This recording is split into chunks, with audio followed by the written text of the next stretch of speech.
Hi everybody, this is Tatiana Odua and I welcome you to my channel once again. And today I'll speak about what is the best way to store your medicinal plants and what is one of the easy ways to re-energize them and also to purify them before you are about to use them.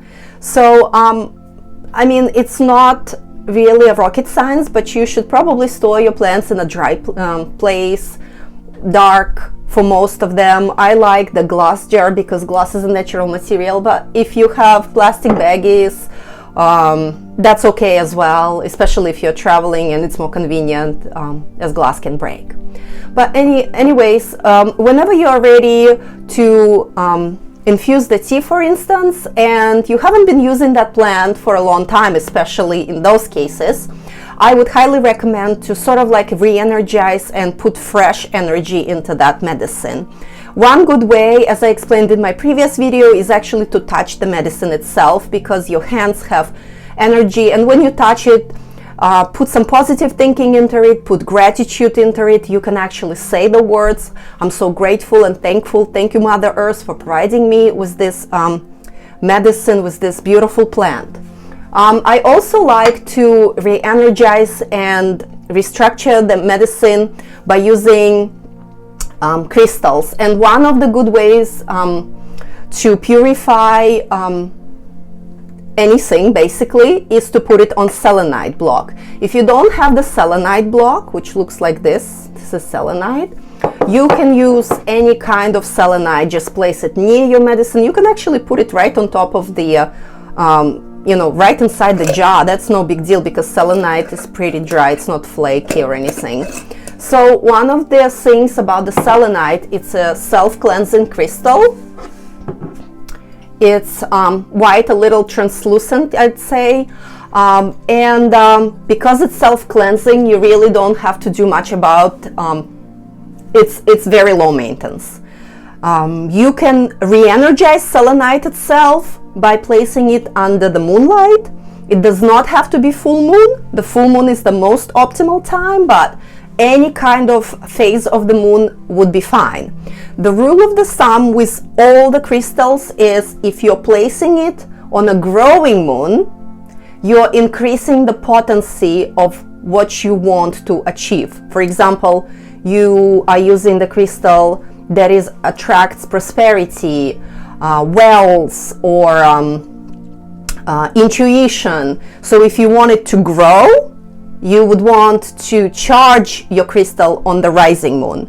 If you want to let go of something, for instance, you're using the crystal to let go of anxiety or any other unwanted emotions or unwanted things in your life, then you place your crystal under the receding moon. So when the moon phase is going down after the full moon. But the most optimal time is obviously the full moon because it's the balance of the both. Another thing that people kind of take a little bit too much is that, oh no, I placed my rocks under the face of the moon when it was receding, but I really want to attract abundance. That's okay. Crystals are really intuitive, and they are such high vibration that they would never ever harm. They will always do only good for you. So don't fear that because you placed it under the wrong type of the moon that the crystal is not going to work in the desired way. The crystals are really benevolent. Their consciousness is gorgeous and they will never ever harm you. So that's my little lesson for today, and I figured that one of the things I can do to entertain you guys today is do perhaps oracle cards. And one of my favorite decks is the Dragon Oracle card. And the reason why I love this deck is because I connect with elemental beings a lot, and dragons are just so beautiful and so majestic, and they bring us such good messages, very intuitive messages too. So I'd like to do it for you today. So I'll give you 3 options of the cards, so please pick card number 1, card number 2, or card number 3, whatever just picks your mind for you today.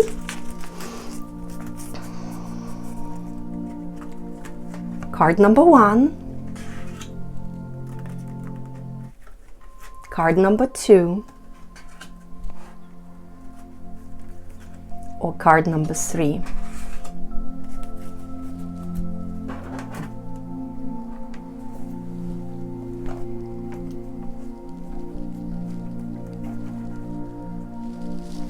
I'm not sure if you guys can see it, but this is card number 1, card number 2, or card number 3.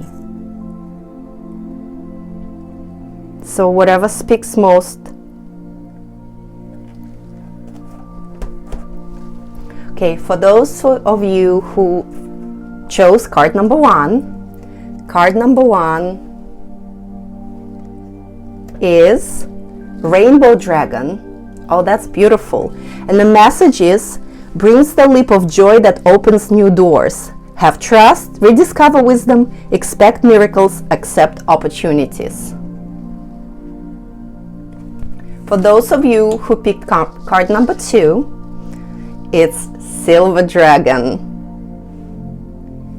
And Silver Dragon illuminates your potential with higher light. Access untapped resources, look into your soul and see higher possibilities.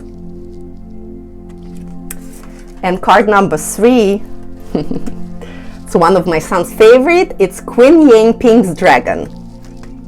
Brings firm love that resets your karmic balance. See all your cords dissolve by transcendent love. Enjoy your freedom, look for the divine around you. So, just a little tip, because Queen Yang dissolves the cords. What are the cords? It's energetic ties that we keep to some people, and sometimes those ties are positive, like to our best friend who we love so much, and sometimes we have some negative emotions towards certain people, perhaps because we have some history with them. So this particular dragon you can call upon that will help you to forgive and release for whatever happened with that particular person or perhaps a group of people. So that's a good dragon to call upon too. So this is all for today. I love you all so much and thank you so much.